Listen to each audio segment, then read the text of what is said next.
ಅವನು ಕುಡಿದ್ರೆ ಮನುಷ್ಯನಲ್ಲ. ಹೆಂಡತಿಗೇನೆ ಅಂಗಾಂಗಗಳಿಗೆ ಸಿಗರೇಟಲ್ಲಿ ಸುಟ್ಟಿರುವಂಥ ಇತಿಹಾಸ ಇದೆ. ಇವನು ಹುಟ್ಟು ಲೋಫರ್. ಪಾಕೆಟ್ ಅವನೊಂದು ಬಲೆ ಮೋಸ, ಅವನಿಗೆ ದುಡ್ಡಿನ ಅಹಂಕಾರ.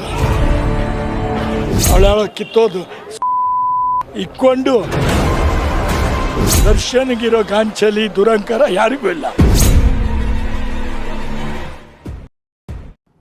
ನಮಸ್ಕಾರ ವೀಕ್ಷಕರೇ, ರೇಣುಕಾಸ್ವಾಮಿ ಕೊಲೆ ಪ್ರಕರಣದಲ್ಲಿ ಬಗೆದಷ್ಟು ಹೊಸ ವಿಚಾರಗಳು ಬೆಳಕಿಗೆ ಬರ್ತಾ ಇದೆ. ಒಂದು ಕಡೆ ನಟ ದರ್ಶನ್ ಹಾಗೆ ಆತನ ಸಹಚರರ ವಿಕೃತಿಯ ವಿಚಾರ ಆದ್ರೆ, ಮತ್ತೊಂದು ಕಡೆ ಹಲವಾರು ನೋವಿನ ಸಂಗತಿಗಳಿವೆ. ಇನ್ನು ಪ್ರಕರಣದ ಆರೋಪಿಗಳ ಪೈಕಿ ಅನುಕುಮಾರ್ ಅನ್ನುವ ಆರೋಪಿ ಇದ್ದಾನೆ. ಆತನ ತಂದೆ ಚಂದ್ರಣ್ಣ ಅವರಿಗೆ 60 ವರ್ಷ ವಯಸ್ಸಾಗಿತ್ತು. ಇವತ್ತು ಮಗನ ಬಂಧನದ ನಂತರದಲ್ಲಿ ಅವರು ತೀವ್ರವಾಗಿ ನೊಂದಿದ್ರು. ಮಾನಸಿಕವಾಗಿ ನೊಂದಿದ್ದಂತಹ ಅವರಿಗೆ ಹೃದಯಾಘಾತ ಆಗಿದೆ. ಚಿತ್ರದುರ್ಗದ ಸಿಹಿನೀರು ಹೊಂಡ ಬಳಿ ಇರುವಂತಹ ನಿವಾಸದಲ್ಲಿ ಅವರು ಹೃದಯಾಘಾತದಿಂದ ನಿಧನರಾಗಿದ್ದಾರೆ. ಇದೇ ರೀತಿಯಲ್ಲಿ ಹಲವು ಆರೋಪಿಗಳ ಮನೆಗಳಲ್ಲಿ ಇದ್ದಕ್ಕಿದ್ದಂತೆ ಅರೆಸ್ಟ್ ಆಗಿದ್ದಾರೆ ಅನ್ನುವಂತಹ ಸುದ್ದಿಯನ್ನ ಕೇಳಿ ಶಾಕ್ಗೆ ಒಳಗಾಗಿದ್ದಾರೆ. ಅದೇ ಶಾಕ್ನಿಂದ ಹಲವರ ಸ್ಥಿತಿ ಗಂಭೀರ ಆಗಿದೆ. ಈ ಎಲ್ಲಾ ಬೆಳವಣಿಗೆಗಳ ಮಧ್ಯೆ ದರ್ಶನ್ ಅಂಡ್ ಗ್ಯಾಂಗ್ನ ಮತ್ತೊಂದು ಕರಾಳ ಮುಖ ಬಯಲಾಗಿದೆ, ಮತ್ತೊಂದು ವಿಕೃತಿ ಬಯಲಾಗಿದೆ.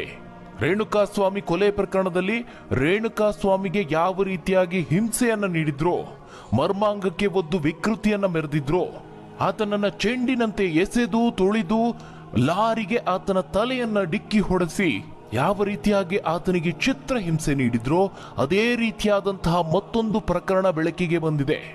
ಆ ಮತ್ತೊಂದು ವಿಕೃತಿಯ ಪ್ರಕರಣದಲ್ಲೂ ಸಹ ಮರ್ಮಾಂಗವನ್ನ ಹಿಸುಕಿ ಯುವಕನೋರ್ವನಿಗೆ ಇನ್ನಿಲ್ಲದ ಚಿತ್ರಹಿಂಸೆಯನ್ನು ಕೊಟ್ಟಿದ್ದಾರೆ.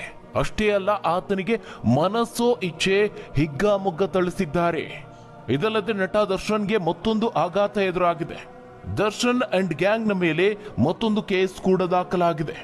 ಇದಲ್ಲದೆ ತಮ್ಮದೇನು ತಪ್ಪಿಲ್ಲ ಅಂತ ಹೇಳಿ ಇಲ್ಲಿಯವರೆಗೆ ಹೇಳ್ತಿರುವಂತಹ ಒಂದಷ್ಟು ಜನ ಆರೋಪಿಗಳ ವಿರುದ್ಧವಾಗಿ ಪೊಲೀಸರು ಬರೋಬ್ಬರಿ 21 ಸಾಕ್ಷಿಗಳನ್ನ ಕಲೆ ಹಾಕಿದ್ದಾರೆ. ಹಾಗಾದರೆ ದರ್ಶನ್ ಅಂಡ್ ಗ್ಯಾಂಗ್ ಮೆರೆದಂತಹ ಇನ್ನೊಂದು ವಿಕೃತಿ ಏನು? ಅಲ್ಲಿ ದೌರ್ಜನ್ಯಕ್ಕೆ ಒಳಗಾದಂತಹ ಯುವಕ ಯಾರು? ನಟ ದರ್ಶನ್ ವಿರುದ್ಧವಾಗಿ ಯಾವೆಲ್ಲ ಸಾಕ್ಷಿಗಳಿದ್ದಾವೆ? ಅವರ ವಿರುದ್ಧವಾಗಿ ದಾಖಲಾದಂತಹ ಮತ್ತೊಂದು ಕೇಸ್ ಏನು? ಆ ಎಲ್ಲದರ ಬಗ್ಗೆ ಸಂಪೂರ್ಣ ಮಾಹಿತಿಯನ್ನು ನೋಡೋಣ. ಅದಕ್ಕೂ ಮುನ್ನ ವೀಕ್ಷಕರೇ, ಈ ಒಂದು ಭೀಕರ ಹತ್ಯೆ ಪ್ರಕರಣದಲ್ಲಿ ತಪ್ಪಿತಸ್ಥರಿಗೆ ಕಠಿಣವಾದಂತಹ ಶಿಕ್ಷೆ ಆಗಲೇಬೇಕು ಅಂತ ನೀವು ಸಹ ಆಗ್ರಹವನ್ನ ಮಾಡೋದಾದ್ರೆ ತಪ್ಪದೆ ಈ ವಿಡಿಯೋವನ್ನ ಲೈಕ್ ಮಾಡುವ ಮೂಲಕವಾಗಿ ನಿಮ್ಮ ಬೆಂಬಲವನ್ನ ಸೂಚಿಸಿ. ಅದೇ ರೀತಿಯಾಗಿ ಪ್ರಕರಣದ ಬಗ್ಗೆ ಇಂಚಿಂಚು ಮಾಹಿತಿಗಾಗಿ ತಪ್ಪದೆ ಚಾನಲ್ಗೆ ಸಬ್ಸ್ಕ್ರೈಬ್ ಮಾಡಿ. ವೀಕ್ಷಕರೇ, ರೇಣುಕಾಸ್ವಾಮಿ ಕೊಲೆ ಪ್ರಕರಣದ ಗಂಭೀರತೆ ನಿಮ್ಮೆಲ್ಲರಿಗೂ ಗೊತ್ತಿದೆ. ದರ್ಶನ್ ಹಾಗೆ ಆತನ ಸಹಚರರು ಮೆರೆದಂತಹ ವಿಕೃತಿಯ ಬಗ್ಗೆಯೂ ಗೊತ್ತಿದೆ. ಆದರೆ ಈ ಒಂದು ಪ್ರಕರಣದಲ್ಲಿ ನಟೋರಿಯಸ್ ಗ್ಯಾಂಗ್ ಕೂಡ ಇನ್ವಾಲ್ವ್ ಆಗಿದೆ. ಆ ಆರೋಪಿಗಳ ಪಟ್ಟಿಯಲ್ಲಿ ಕೆಲವೊಂದಷ್ಟು ಜನ ತಮಗೇ ಗೊತ್ತಿಲ್ಲದೆ ಈ ಒಂದು ಪ್ರಕರಣದಲ್ಲಿ ಸಿಲುಕಿಕೊಂಡಿದ್ದಾರೆ. ಅದರಲ್ಲಿ ಪ್ರಮುಖವಾಗಿ ಕಾಣಿಸಿಕೊಳ್ತಾ ಇರೋದು ಒಂದು, ಚಿತ್ರದುರ್ಗದಿಂದ ಬೆಂಗಳೂರಿಗೆ ರೇಣುಕಾಸ್ವಾಮಿಯನ್ನ ಕರೆತಂದಂತಹ ಆ ಒಂದು ಬಾಡಿಗೆ ಕಾರಿನ ಚಾಲಕ. ಇನ್ನು ಹಣದ ಆಸ್ತಿಗಾಗಿ ಹೋಗಿ ಬಲಿಯಾದಂತವರು ಸಹ ಇದ್ದಾರೆ. ಇದ್ದಕ್ಕಿದ್ದಂತೆ ಅವರ ಬಂಧನದ ವಿಚಾರವನ್ನು ತಿಳಿದು ಅವರ ಮನೆಯವರು ಕಂಗಾಲಾಗಿ ಹೋಗಿದ್ದಾರೆ. ಈ ಮಧ್ಯೆ ನಟ ದರ್ಶನ್ಗೆ ಮತ್ತೊಂದು ಸಂಕಷ್ಟ ಎದುರಾಗಿದೆ. 1 ವರ್ಷದ ಹಿಂದಿನ ಹಳೆ ಪ್ರಕರಣವೊಂದಕ್ಕೆ ಮರುಜೀವ ಬಂದಿದೆ. ಮತ್ತೆ ಓಪನ್ ಆಗುವಂತಹ ಸಾಧ್ಯತೆ ಕೂಡ ಇದೆ. ನಿರ್ಮಾಪಕ ಭರತ್ ಅನ್ನುವರು ದರ್ಶನ್ ವಿರುದ್ಧವಾಗಿ ಕೊಲೆ ಬೆದರಿಕೆ ಆರೋಪವನ್ನ ಮಾಡಿ ದೂರನ್ನ ನೀಡಿದ್ದಾರೆ. ನಿರ್ಮಾಪಕ ಭರತ್ಗೆ ದರ್ಶನ್ ಬೆದರಿಕೆ ಹಾಕಿರುವಂತಹ ಆಡಿಯೋ ಈ ಹಿಂದೆ ವೈರಲ್ ಆಗಿತ್ತು. ಆ ಸಂದರ್ಭದಲ್ಲಿ ಈ ವಿಚಾರ ದೊಡ್ಡ ಮಟ್ಟಿಗೆ ಸುದ್ದಿ ಮಾಡಿತ್ತು. ನಿರ್ಮಾಪಕ ಭರತ್ ಭಗವಾನ್ ಶ್ರೀಕೃಷ್ಣ ಪರಮಾತ್ಮ ಅನ್ನುವ ಸಿನಿಮಾಗೆ ಬಂಡವಾಳವನ್ನು ಹಾಕಿದ್ರು. ಇದೇ ಸಿನಿಮಾದಲ್ಲಿ ನಟ ದರ್ಶನ್ ಆಪ್ತ ಸ್ನೇಹಿತ ನಟನೆಯನ್ನ ಮಾಡಿದ್ರು. ಆದ್ರೆ ಕಾರಣಾಂತರಗಳಿಂದ ಸಿನಿಮಾ ಚಿತ್ರೀಕರಣ ಅರ್ಧಕ್ಕೆ ನಿಲ್ಲಿಸಲಾಗಿತ್ತು. ನಾಯಕ ತನ್ನ ಸ್ನೇಹಿತ ಎನ್ನುವ ಕಾರಣಕ್ಕೆ ದರ್ಶನ್ ಭರತ್ಗೆ ಬೆದರಿಕೆಯನ್ನ ಹಾಕಿದ್ರು ಅಂತ ನಿರ್ಮಾಪಕ ಭರತ್ ಹೇಳಿದ್ದಾರೆ. ನಟ ದರ್ಶನ್ ಬಂಧನದ ಬೆನ್ನಲ್ಲೇ ಆ ನಿರ್ಮಾಪಕ ಮಾಧ್ಯಮದ ಮುಂದೆ ಬಂದಿದ್ದಾರೆ. ಈ ಎಲ್ಲಾ ಬೆಳವಣಿಗೆಗಳ ಮಧ್ಯೆ ನಟ ದರ್ಶನ್ ಹಾಗೆ ಆತನ ಸಹಚರರ ಮತ್ತೊಂದು ಭಯಾನಕ ಕೃತ್ಯ ಬೆಳಕಿಗೆ ಬಂದಿದೆ. ಇಲ್ಲಿಯೂ ಸಹ ರೇಣುಕಾಸ್ವಾಮಿಯ ಮೇಲೆ ಯಾವ ರೀತಿಯಾದಂತಹ ವಿಕೃತಿಯನ್ನ ಮೆರೆದಿದ್ರೋ ಅದೇ ರೀತಿಯಾಗಿ ವಿಕೃತಿಯನ್ನ ಮೆರೆಯಲಾಗಿದೆ. ಇಲ್ಲೂ ಸಹ ಮತ್ತೋರ್ವ ಯುವಕ ದೌರ್ಜನ್ಯಕ್ಕೆ ಒಳಗಾಗಿದ್ದಾನೆ. ಅದೇ ರೀತಿಯಾಗಿ ರೇಣುಕಾಸ್ವಾಮಿ ಕೊಲೆ ಪ್ರಕರಣದಲ್ಲಿ ನಟಿ ಪವಿತ್ರ ಗೌಡ ವಿಚಾರವಾಗಿ ಕಿರಿಕಾಗಿತ್ತು. ಈ ಒಂದು ಹೊಸ ಪ್ರಕರಣದಲ್ಲಿ ಈಗ ಮತ್ತೆ ಹುಡುಗಿಯ ವಿಚಾರಕ್ಕೇನೆ ಕಿರಿಕಾಗಿರುವಂಥದ್ದು. ಈ ಒಂದು ಪ್ರಕರಣ ಬೆಳಕಿಗೆ ಬಂದಿದ್ದು ಕೂಡ ಮತ್ತೊಂದು ರೋಚಕ ಸಂಗತಿ. ರೇಣುಕಾ ಸ್ವಾಮಿಯನ್ನ ಹತ್ಯೆ ಮಾಡಿದಂತಹ ನಟೋರಿಯಸ್ ಗ್ಯಾಂಗ್ನ ಪ್ರತಿಯೊಬ್ಬ ಸದಸ್ಯನ ಜಾತಕವನ್ನ ಈಗ ಪೊಲೀಸರು ಸ್ಟಡಿ ಮಾಡ್ತಿದ್ದಾರೆ. ಅವರ ಪಿನ್ ಟು ಪಿನ್ ಮಾಹಿತಿಯನ್ನ ಕಲೆ ಹಾಕ್ತಿದ್ದಾರೆ.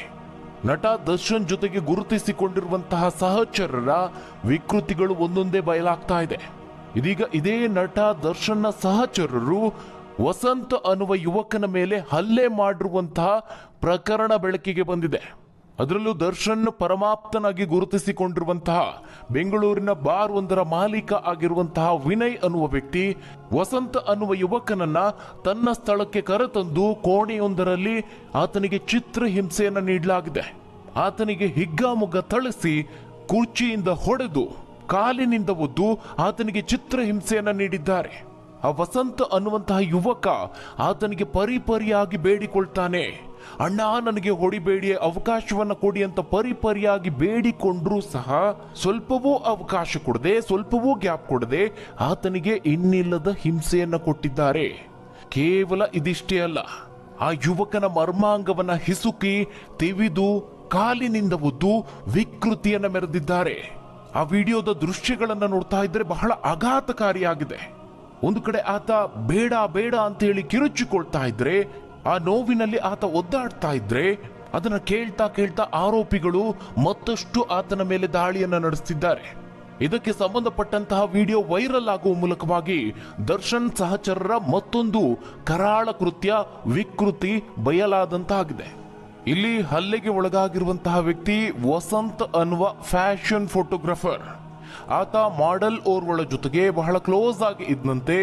ಈ ಕಾರಣಕ್ಕಾಗಿ ಅಜಯ್ ಪ್ರತಾಪ್ ಸಿಂಗ್ ಅನ್ನುವ ವ್ಯಕ್ತಿ ಈ ವಸಂತ್ಗೆ ಎಚ್ಚರಿಕೆಯನ್ನು ನೀಡೋದಕ್ಕೆ, ಆತನಿಗೆ ಥಳಿಸೋದಕ್ಕೆ ಈ ವಿನಯ್ಗೆ, ಇದೇ ರೇಣುಕಾ ಸ್ವಾಮಿ ಕೊಲೆ ಪ್ರಕರಣದ ಆರೋಪಿಗಳಲ್ಲಿ ಒಬ್ಬನಾಗಿರುವಂತಹ ವಿನಯ್ಗೆ, ಅದರಲ್ಲೂ ದರ್ಶನ್ ಪರಮಾಪ್ತ ಆಗಿರುವಂತಹ ವಿನಯ್ಗೆ ಸುಪಾರಿಯನ್ನ ನೀಡ್ತಾನೆ. ಆಗ ಆ ಯುವಕನನ್ನ ತನ್ನ ಸ್ಥಳಕ್ಕೆ ಕರೆದುಕೊಂಡು ಬಂದು ಕಚೇರಿ ರೀತಿ ಕಾಣುವಂತಹ ಒಂದು ಕೋಣೆಯಲ್ಲಿ ಆತನಿಗೆ ಹಿಗ್ಗಾಮುಗ್ಗ ಥಳಿಸಿದ್ದಾರೆ. ಈ ಒಂದು ಹಲ್ಲೆಯ ನಂತರದಲ್ಲಿ ಈ ಯುವಕ ಏನಾದ, ಆತನ ಪರಿಸ್ಥಿತಿ ಏನಾಗಿದೆ, ಪೊಲೀಸ್ ಠಾಣೆಯಲ್ಲಿ ಈ ಬಗ್ಗೆ ಕಂಪ್ಲೇಂಟ್ ದಾಖಲಾಗಿದೆಯೋ ಇಲ್ವೋ ಮಾಹಿತಿ ಇಲ್ಲ. ಇನ್ನು ರೇಣುಕಾ ಸ್ವಾಮಿಗೆ ಯಾವ ರೀತಿ ಹಲ್ಲೆ ಮಾಡಿದ್ರು ಅನ್ನೋದ್ರ ಬಗ್ಗೆ ಸಿಸಿಟಿವಿ ದೃಶ್ಯಗಳು ಬಯಲಾಗಿಲ್ಲ. ಆದರೆ ಈ ಒಂದು ಘಟನೆಯ ಬಗ್ಗೆ ಗೊತ್ತಿರುವಂತಹ ಇಬ್ಬರು ಪೊಲೀಸ್ ಅಧಿಕಾರಿಗಳು ಮಾತನಾಡಿರುವಂತಹ ವಿಡಿಯೋ ವೈರಲ್ ಆಗಿದೆ. ಸಿಸಿಟಿವಿ ದೃಶ್ಯಗಳಲ್ಲಿ ದರ್ಶನ್ ಕೂಡ ಹಲ್ಲೆ ಮಾಡ್ತಿರೋದು ಕಂಡು ಬಂದಿದೆ ಅಂತ ಆ ಒಂದು ಆಡಿಯೋದಲ್ಲಿ ಸಂಭಾಷಣೆ ಮಾಡಲಾಗಿದೆ. ಈ ದರ್ಶನ್ ಸಹಚರನ ವೈರಲ್ ಆಗಿರುವ ವಿಡಿಯೋವನ್ನ ಗಮನಿಸಿದ್ರೆ ರೇಣುಕಾ ಸ್ವಾಮಿಗೆ ಅಲ್ಲಿ ಯಾವ ರೀತಿಯಾದಂತಹ ಚಿತ್ರಹಿಂಸೆಯನ್ನ ನೀಡಿರಬಹುದು ಅನ್ನೋದು ಗೊತ್ತಾಗುತ್ತೆ. ಇನ್ನು ಮರಣೋತ್ತರ ಪರೀಕ್ಷೆಯ ವರದಿಯಲ್ಲೂ ಸಹ ಆತನಿಗೆ ಎಷ್ಟರ ಮಟ್ಟಿಗೆ ಹಿಂಸೆ ನೀಡಿದ್ದಾರೆ ಅನ್ನುವ ಶಾಕಿಂಗ್ ಅಂಶಗಳು ಬಯಲಾಗಿದೆ. ಆದರೆ ಆರೋಪಿಗಳು ಮಾತ್ರ ತಮ್ಮದೇನು ತಪ್ಪಿಲ್ಲ ಅನ್ನುವಂತೆ ಪೊಲೀಸರ ಮುಂದೆ ಒಪ್ಕೊಳ್ಳೋದಕ್ಕೆ ತಯಾರಿಲ್ಲ. ಹೀಗಿರುವಾಗಲೇ ಪೊಲೀಸರು ಆರೋಪಿಗಳ ವಿರುದ್ಧವಾಗಿ ಅಪರಾಧ ಸಾಬೀತು ಮಾಡೋದಕ್ಕೆ ಬರೋಬ್ಬರಿ 21 ಸಾಕ್ಷ್ಯಗಳನ್ನು ತಯಾರು ಮಾಡಿದ್ದಾರೆ. ಅದರಲ್ಲೂ ಪ್ರಮುಖವಾಗಿ ದರ್ಶನ್ ವಿರುದ್ಧವಾಗಿ. ಆ ಸಾಕ್ಷಿಗಳನ್ನು ನೋಡೋದಾದ್ರೆ ಸಾಕ್ಷ್ಯ ನಂಬರ್ 1, ಕೊಲೆ ನಡೆದ ಸ್ಥಳದಲ್ಲಿ ಅಂದ್ರೆ ಪಟ್ಟಣಗೆರೆ ಶೆಡ್ ಬಳಿಯಲ್ಲಿ ಅವತ್ತು ದರ್ಶನ್ ಸೇರಿ 6 ಆರೋಪಿಗಳು ಇರೋದು ಪತ್ತೆಯಾಗಿದೆ. ಟವರ್ ಡಂಪ್ನಿಂದ ಈ ಒಂದು ಸಾಕ್ಷಿ ಲಭ್ಯವಾಗಿದೆ. ಇನ್ನು ಸಾಕ್ಷ್ಯ ನಂಬರ್ 2, ಕೊಲೆ ನಡೆದಂತಹ ನಂತರದಲ್ಲಿ ಇಬ್ಬರು ಆರೋಪಿಗಳು ಪೊಲೀಸ್ ಅಧಿಕಾರಿಗಳ ಜೊತೆಗೆ ಕೃತ್ಯದ ಬಗ್ಗೆ ಚರ್ಚೆ ಮಾಡಿರುವಂತಹ ಕಾಲ್ ಡೀಟೇಲ್ಸ್ ಕೂಡ ತನಿಖಾಧಿಕಾರಿಗಳಿಗೆ ಸಿಕ್ಕಿದೆ. ಇನ್ನು ಸಾಕ್ಷ್ಯ ನಂಬರ್ 3, ಕೊಲೆ ನಡೆದ ಬಳಿಕ ಶವ ಬಿಸಾಕಿದ ನಂತರ ಕಾರ್ತಿಕ್, ಕೇಶವ್, ನಿಖಿಲ್ ನಾಯ್ಕ್ ತಾವೇ ಕೊಲೆ ಮಾಡಿದ್ದಾಗಿ ಸರೆಂಡರ್ ಆಗಿದ್ದಾರೆ. ಇನ್ನು 4ನೇ ಸಾಕ್ಷಿಯಾಗಿ ರೇಣುಕಾ ಸ್ವಾಮಿ ಮೃತದೇಹವನ್ನು ಬಿಸಾಡೋದಕ್ಕೆ ದೀಪಕ್ ನೀಡಿದ ತಲಾ 5 ಲಕ್ಷ ರೂಪಾಯಿ ಹಣವನ್ನ ತನಿಖಾಧಿಕಾರಿಗಳು ಜಪ್ತಿ ಮಾಡಿದ್ದಾರೆ. ಅದೇ ರೀತಿಯಾಗಿ 5ನೇ ಸಾಕ್ಷಿಯಲ್ಲಿ ಸರೆಂಡರ್ ಆದವರ ವಿಚಾರಣೆ ವೇಳೆ ಪ್ರದೋಷ್, ಪವನ್, ವಿನಯ್ ಹೆಸರು ಬಹಿರಂಗಗೊಂಡಿದೆ. ಇದೇ ವಿನಯ್, ಪವನ್, ಪ್ರದೋಷ್ ವಿಚಾರಣೆ ವೇಳೆ ದರ್ಶನ್, ಪವಿತ್ರ ಗೌಡ ಹೆಸರನ್ನ ಬಹಿರಂಗಪಡಿಸಿದ್ದಾರೆ. ಇದನ್ನ 6ನೇ ಸಾಕ್ಷಿಯಾಗಿ ಪೊಲೀಸರು ಪರಿಗಣಿಸಿದ್ದಾರೆ. ಇನ್ನು ಸಾಕ್ಷ್ಯ ನಂಬರ್ 7, ರೇಣುಕಾ ಸ್ವಾಮಿ ಅಶ್ಲೀಲ ಮೆಸೇಜ್ ಮಾಡ್ತಿದ್ದರ ಬಗ್ಗೆ ದರ್ಶನ್ಗೆ ತಿಳಿಸಿದ್ದಾಗಿ ಪವಿತ್ರ ಹೇಳಿಕೆ ನೀಡಿದ್ದಾರೆ. ಇನ್ನು ಚಿತ್ರದುರ್ಗದ ದರ್ಶನ್ ಅಭಿಮಾನಿ ಸಂಘದ ಅಧ್ಯಕ್ಷ ರಾಘವೇಂದ್ರನಿಂದ ರೇಣುಕಾ ಸ್ವಾಮಿಯ ಕಿಡ್ನಾಪ್ ನಡೆದಿದೆ. ಇದು 8ನೇ ಸಾಕ್ಷಿಯಾಗಿದೆ. ಇನ್ನು 9ನೇ ಸಾಕ್ಷಿ ಪವನ್ ದರ್ಶನ್ ಪವಿತ್ರ ಗೌಡ ಹೇಳಿದಂತೆ ರೇಣುಕಾ ಸ್ವಾಮಿನ ಕರೆ ತಂದಿರುವುದಾಗಿ ರಾಘವೇಂದ್ರ ಸ್ಟೇಟ್ಮೆಂಟ್ ಕೊಟ್ಟಿದ್ದಾನೆ. ಇನ್ನು RR ನಗರ ಶೆಡ್ನಲ್ಲಿ ರೇಣುಕಾ ಸ್ವಾಮಿ ರಕ್ತದ ಕಲೆ, ಕೂದಲು, ಬೆವರಿನ ಸ್ಯಾಂಪಲ್ಸ್ ಅನ್ನ ಪೊಲೀಸರು ಸಂಗ್ರಹಿಸಿದ್ದಾರೆ. ಅದರ ಜೊತೆಗೆ ಆರೋಪಿಗಳ fingerprint, footprint, blood ಸ್ಯಾಂಪಲ್ಗಳನ್ನು ಪೊಲೀಸರು ಸಂಗ್ರಹ ಮಾಡಿದ್ದಾರೆ. ಇದು 10 ಹಾಗೆ 11ನ ಸಾಕ್ಷಿಯಾಗಿದೆ.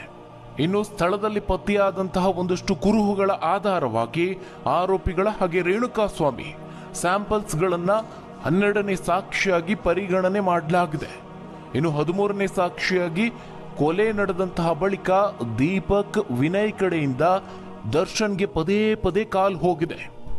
ಅಲ್ಲದೆ ಮೊಬೈಲ್ CDR ಟವರ್ ಡಂಪ್ ಮೂಲಕವಾಗಿ ಆರೋಪಿಗಳು ಒಂದೇ ಕಡೆ ಇದ್ದಿದ್ದು ಕೂಡ ಪತ್ತೆಯಾಗಿದೆ. ಇದು 14ನೇ ಸಾಕ್ಷಿ. ಇದಲ್ಲದೆ ರೇಣುಕಾ ಸ್ವಾಮಿ ಮೇಲೆ ಹಲ್ಲೆ ಮಾಡಲು ಬಳಸಿದ ಕಟ್ಟಿಗೆ ಶೆಡ್ನಲ್ಲಿ ಪತ್ತೆಯಾಗಿದೆ. ವೀಕ್ಷಕರೇ, ಇದರ ಮೇಲೂ ಕೂಡ ಫಿಂಗರ್ ಪ್ರಿಂಟ್ಗಳಿರುತ್ತೆ. ಅದೆಲ್ಲವನ್ನ ಸಾಕ್ಷಿಯಾಗಿ ಪರಿಗಣನೆಗೆ ತೆಗೆದುಕೊಳ್ಳಲಾಗುತ್ತೆ. ಅದರ ಜೊತೆಗೆ ಹತ್ಯೆಗೂ ಮುನ್ನ ರೇಣುಕಾ ಸ್ವಾಮಿ ಕಟ್ಟಿ ಹಾಕಲು ಬಳಸಿರುವ ಹಗ್ಗವೂ ಕೂಡ ಇದೆ. ಅಲ್ಲದೆ ರೇಣುಕಾ ಸ್ವಾಮಿ ಮೇಲೆ ಹಲ್ಲೆಗೆ ಬಳಸಿರುವ ಕಬ್ಬಿಣದ ವಸ್ತುಗಳು ಶೆಡ್ನಲ್ಲೇ ಪತ್ತೆಯಾಗಿರುವಂಥದ್ದು. ಇವೆಲ್ಲವೂ ಕ್ರಮವಾಗಿ 15, 16, 17ನೇ ಸಾಕ್ಷಿಗಳಾಗಿದ್ದಾವೆ. ಇನ್ನುಳಿದಂತಹ 4 ಸಾಕ್ಷಿಗಳನ್ನು ಗಮನಿಸೋದಾದ್ರೆ ಆರೋಪಿಗಳು ಶೆಡ್ಗೆ ಹೋಗುವಂತಹ ದೃಶ್ಯ CCTVಯಲ್ಲಿ ಸೆರೆ ಆಗಿದೆ. ಹಾಗೆ ರೇಣುಕಾ ಸ್ವಾಮಿಯನ್ನ ಚಿತ್ರದುರ್ಗದಿಂದ ಕರೆದುಕೊಂಡು ಬಂದಂತಹ ಕಾರ್ ಇದೆ. ಹಾಗೆ ರೇಣುಕಾ ಸ್ವಾಮಿ ಶವವನ್ನ ಸಾಗಾಟ ಮಾಡೋದಕ್ಕೆ ಬಳಸಿದಂತಹ ಕಾರನ್ನ ಪೊಲೀಸರು ಜಪ್ತಿ ಮಾಡಿಕೊಂಡಿದ್ದಾರೆ. ಅಲ್ಲದೆ ಬಹಳ ಮುಖ್ಯವಾಗಿ ಕೊಲೆ ನಡೆದಂತಹ ಸ್ಥಳದಲ್ಲಿ ಆರೋಪಿಗಳು ಬಳಸಿರುವಂತಹ ನೀರಿನ ಬಾಟಲ್, ಮದ್ಯದ ಬಾಟಲಿಗಳು ಕೂಡ ಪತ್ತೆಯಾಗಿದೆ. ಹೀಗೆ ಒಟ್ಟಾರೆಯಾಗಿ 21 ಸಾಕ್ಷ್ಯಗಳನ್ನು ಕಲೆ ಹಾಕಲಾಗಿದೆ. ಇನ್ನು ವೀಕ್ಷಕರೇ, ಇದೇ ಒಂದು ಶೆಡ್ ವಿಚಾರದಲ್ಲಿ ಬಹಳ ಅನುಮಾನವನ್ನ ಮೂಡಿಸ್ತಾ ಇರುವಂತದ್ದು, ಶೆಡ್ನ ಮಾಲೀಕರಾದಂತಹ ಜಯಣ್ಣ ಅವರು ಹೇಳುವ ಪ್ರಕಾರವಾಗಿ ಆ ಒಂದು ಶೆಡ್ನಲ್ಲಿ CCTVಯನ್ನು ಅಳವಡಿಸಲಾಗಿದೆ. ಇನ್ನು ಶೆಡ್ನ ದೃಶ್ಯಗಳಲ್ಲೂ ಕೂಡ ಗಮನಿಸಿರಬಹುದು, CCTV ಕ್ಯಾಮರಾಗಳಿವೆ. ಅಲ್ಲದೆ ಆ ಕ್ಯಾಮರಾಗಳು ಸೆರೆ ಹಿಡಿದಂತಹ ದೃಶ್ಯಗಳು DVRನಲ್ಲಿ ರೆಕಾರ್ಡ್ ಆಗಿದ್ದಾವೆ. ಆ DVRನ ಪೊಲೀಸರು ವಶಪಡಿಸಿಕೊಂಡಿದ್ದಾರೆ. ಆದರೆ ಶೆಡ್ನ ವಿಡಿಯೋವನ್ನ ಇಲ್ಲಿಯವರೆಗೆ ಬಿಡುಗಡೆ ಮಾಡಲಾಗಿಲ್ಲ. ಆದರೆ ವೈರಲ್ ಆಗಿರುವಂತಹ 2 ಪೊಲೀಸ್ ಅಧಿಕಾರಿಗಳದ್ದು ಎನ್ನಲಾದಂತಹ ಆಡಿಯೋದಲ್ಲಿ ಹಲ್ಲೆ ನಡೆಸಿರುವಂತದ್ದು CC ಕ್ಯಾಮರಾದಲ್ಲಿ ರೆಕಾರ್ಡ್ ಆಗಿದೆ, ಬಹಳ ಸ್ಪಷ್ಟವಾಗಿ ಕಾಣಿಸ್ತಾ ಇದೆ ಅಂತ ಆ ಸಂಭಾಷಣೆಯಲ್ಲಿ ಹೇಳ್ಕೊಂಡಿದ್ದಾರೆ. ಆ ಹಲ್ಲೆಯ ದೃಶ್ಯಗಳು ಕೂಡ ಬಿಡುಗಡೆಯಾಗಿ ಈ ಗ್ಯಾಂಗ್ ಏನಿದೆ, ನಟೋರಿಯಸ್ ಗ್ಯಾಂಗ್ನ ವಿಕೃತಿ ಕೃತ್ಯಗಳು ಎಲ್ಲವೂ ಬಯಲಾಗಬೇಕು, ಸಾರ್ವಜನಿಕರಿಗೂ ಕೂಡ ಗೊತ್ತಾಗಬೇಕು. ಒಟ್ಟಾರೆಯಾಗಿ ಈ ಒಂದು ಪ್ರಕರಣ ಬಗೆದಷ್ಟು ಭಯಾನಕ ಕೃತ್ಯಗಳು ಬೆಳಕಿಗೆ ಬರ್ತಾ ಇದೆ. ಹಾಗಾದ್ರೆ ಈ ಒಂದು ಪ್ರಕರಣದ ಬಗ್ಗೆ ನೀವೇನಂತೀರಾ? ನಿಮ್ಮ ಅನಿಸಿಕೆ, ಅಭಿಪ್ರಾಯವನ್ನ ಕಮೆಂಟ್ ಮೂಲಕ ತಿಳಿಸಿ.